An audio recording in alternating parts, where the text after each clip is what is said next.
আসসালামু আলাইকুম ওয়া রাহমাতুল্লাহি ওয়া বারাকাতুহু। আজকে খুব গুরুত্বপূর্ণ একটি বিষয় নিয়ে আপনাদের সামনে আসলাম, অল্প কিছু কথা বলার জন্য। যে কথাগুলো না বললেই নয়। এখন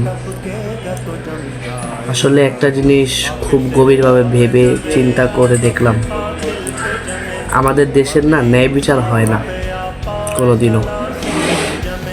দেখেন, যখন শেখ হাসিনা স্বৈরাচার যখন আমাদের দেশ থেকে পালিয়ে গেল, আমাদের যে নতুন সরকার আসলো, তিনি তাকে আনার অনেক ব্যবস্থাই করতে চেয়েছিলেন এবং তার একটা শাস্তি ঘোষণাও দেওয়া হয়েছে আমাদের বাংলাদেশ থেকে।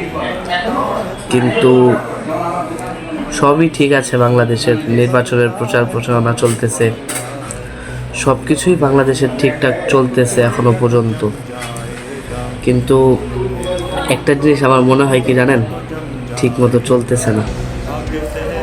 আমার ভাই যদি আজ থাকতো, উনিও নির্বাচনের প্রচার প্রচারণা করত, কিন্তু ভাই এমন এক জায়গায় চলে গেছে, ওনাকে ফিরে আনা যাবে না।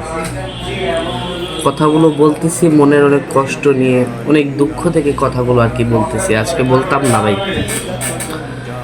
বিগত 2 দিন ধরে যা দেখতেছি ভাই, আজ বলতাম না কথাগুলো, কিন্তু এই যে বিগত 2 দিনের ভিতরে আর চাপিয়ে রাখতে পারতেছিলাম না, যার কারণে ভাই বলতে হচ্ছে। আবার বাংলাদেশের সব কিছু ঠিকভাবে চলতেছে, নির্বাচন কে কীভাবে করবে, নির্বাচনের পরে কে কি করবে, সবই চলতেছে। নির্বাচনের পরে একজন ফ্যামিলি কার্ড করে দিবে, আরেকজন এই দেশের উন্নত করবে, ওইটা করবে, এটা করবে, সবই করবে। তাহলে ভাই আমার ভাইয়ের বিচারটা কে করবে? আমার ভাইয়ের বিচারটা কে করবে? আমার প্রশ্ন হচ্ছে, আপনারা যদি ফ্যামিলি কার্ড করেন, এই কার্ড করেন, ওই কার্ড করেন, সবই তো শুনলাম, কে কি করবেন না করবেন বেশিরভাগই তো শোনা হয়ে গেল।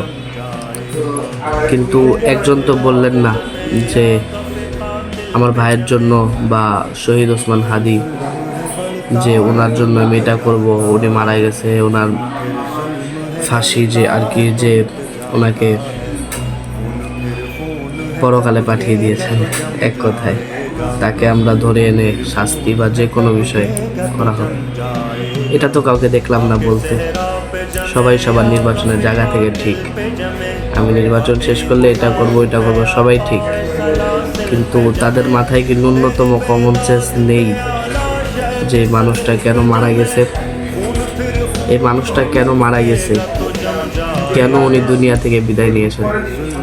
ন্যূনতম কমন সেন্স যদি থাকতো ওনাদের মাথায়, তাহলে হয়তো বা এটা ওনাদের ভিতরে আক্রত দিত যে না, এই মানুষটা আসলে কেন মারা গিয়েছিল আমাদের দেশের জন্য, আমরা কেন তাকে ভুলে গেলাম। আসলে সবচেয়ে সত্যি কথা বলতে কি, সবাই নিজের স্বার্থর দিকে তাকায়। এই যে নির্বাচনে আপনি জিতবেন, আপনার স্বার্থ এটা। আপনি আজকে প্রচার প্রচারণা করতেছেন, এটা আপনার স্বার্থ, আপনার জন্য আপনি করতেছেন, আমাদের জন্য না। আমার কথা হচ্ছে, নির্বাচনে যেই আসুক, আমাদের সর্বপ্রথম হলো ওসমান হাদি ভাইয়ের বিচার ফার্স্টে আপনার করতে হবে। ওই ফ্যামিলি কার্ড, বক্কর চক্কর কাজ সব করা যাবে পরেও, কিন্তু ফার্স্টে ওসমান হাদির বিচার আমরা চাই। এবং আরও কিছু কথা বলতাম, আমরা যখন ওসমান হাদি ভাই মারা যায়, তখন ওনার স্ত্রীকে আমরা দেখা তো দূরের কথা, ক্যামেরার সামনে আনারও কেউ সাহস পাইনি।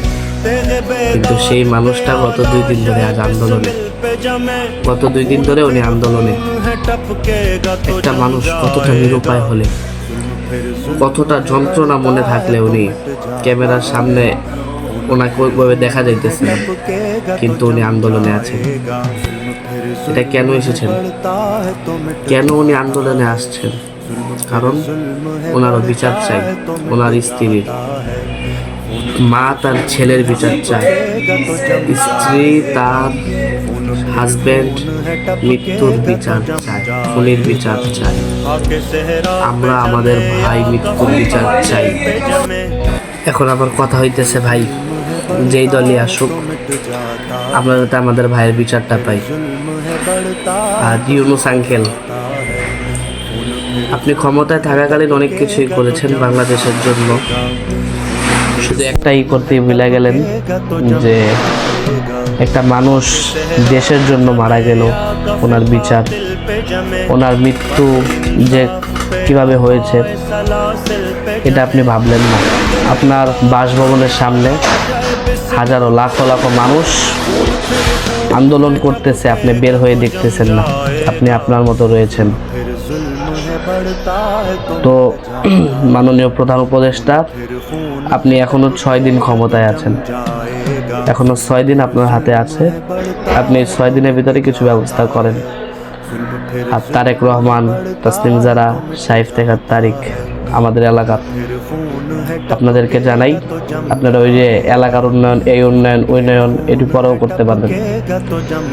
যদি আপনারা ক্ষমতায় আসার পরও যদি দেখি যে হাদি ভাইয়ের বিচার হচ্ছে না, তখন আমাদের জনগণ যে কি করতে পারে এটা আপনারা জুলাইতে যেরকম জানতে পেরেছেন, হাদি ভাইয়ের যদি বিচার না হয় ফেব্রুয়ারিতে সেটা জানতে পারবেন আপনারা, ফেব্রুয়ারি মার্চেও সেটা আপনারা জানতে পারবেন।